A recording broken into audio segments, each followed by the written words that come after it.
Good morning, folks, from beautiful downtown Dania, Florida. It's mid-July, and I thought I would give you guys a report on our mango crop this year, how each of our trees did and whatnot. This is orange sherbet. There's definitely still 3 fruit on it. Orange sherbet did well this year. You know, it wasn't didn't break any records. And then I just wanted to say that I think this building is 25 foot tall, and darn, that orange sherbet's pretty close to it. And then the ice cream, which is right next to it, I really always considered this more of a bushy dwarf, but man, it has taken off. And it might be because I had planted the orange sherbet next to it and it was just fighting for sun and grew up. But all these trees are going to get thinned out this year. You can see that nature is sort of doing it on its own. You can see all these just dead branches. But long story short, ice cream did really well this year, and it really got a love-hate relationship on opinions of whether people liked it or not. I enjoyed it this year. It's not my top mangoes, but what I do like about it is it just doesn't taste like any other mango I've ever tasted. So there you have it. Now over here we have Sweet Tart, and Sweet Tart is the picture that I led with on this particular video. It was by far our best producer. It's still holding 20-30 fruit, I don't know. I had taken a lot of height out of this tree last year, but it's still every bit of 20 foot tall. And behind Sweet Tart, we go to Julie. Julie really produced good this year. It's probably the best it's ever done. My mango idol, Dr. Richard Campbell, he always refers to the pounds that he gets out of each tree. I've never bothered to do that, but you see 2 mangoes on my ladder there. So then we go to Ugly Betty. Ugly Betty is another tree, every bit of 20 feet. I took quite a bit of height out of it last year as well. And it didn't produce so good this year. Not one of my favorite fruits either, but some people really like it. But it is a tall, lanky tree, for me anyway. Then we go to Rosy Gold. I really like Rosy Gold.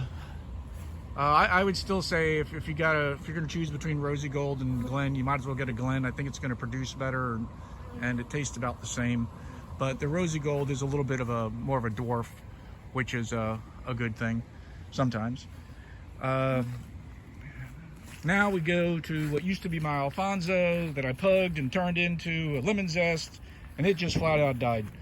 So we didn't get anything out of that one. And here we have Angie. Angie's probably 20 foot as well. And I don't think we got more than 5 fruit off Angie this year. I don't know why. It's always been a solid producer. Next we have Fruit Punch. Fruit Punch produced quite well.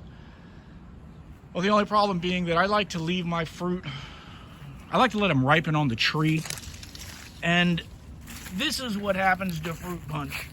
9 times out of 10, it seems like. I had 2 of them up here that I was waiting to pick up or waiting to ripen. And I came over this morning and something else had already got them. So I definitely endorse Fruit Punch. It's a pretty big tree as well. Once again, took height out of it. Got to be 25 feet. From there, we're going to see the East India. East India just produced like a rock star this year. It's not a particularly pretty tree, and I don't even care for the fruit that much. Too stringy for me, but I have friends who love it. So I used to have 2. I gave 1 away. But the East India, if you're into Jamaican mangoes, is a solid producer. And I believe, oh man, I can never think of the name of the place. I think somebody's going to have a bunch of these for sale next year because he's taking budwood off of this tree. And then this is the last tree here at the farm. Valencia Pride, the tallest of all the trees. I didn't get a single edible fruit off of it this year. It held maybe 3 or 4 and they all fell. This thing's gonna get cut way back this year and I'm not sure what I'm gonna do with it. And here we have my mystery avocado, which has never made a fruit. And as I've said before, was planted the same day as Valencia Pride. I don't know what I'm gonna do with this either. Anyway, that's the tour. That's 2025. For me, it wasn't crazy successful mango year, but some of the trees did better than others, that's for sure. And if I was to say in South Florida, if you had to pick one tree to plant at this point in time, I would go with orange sherbet. And I did forget about this tree. This is a lemon zest. It's not even a year old. Hopefully it'll get a big kick this year. You can see it's got new growth. This will be my 3rd or 4th attempt at a lemon zest. All right, guys, with that, I'm gonna say from beautiful downtown Dania, I'm gonna ask you for a like and a subscribe, and we're gonna say over and out.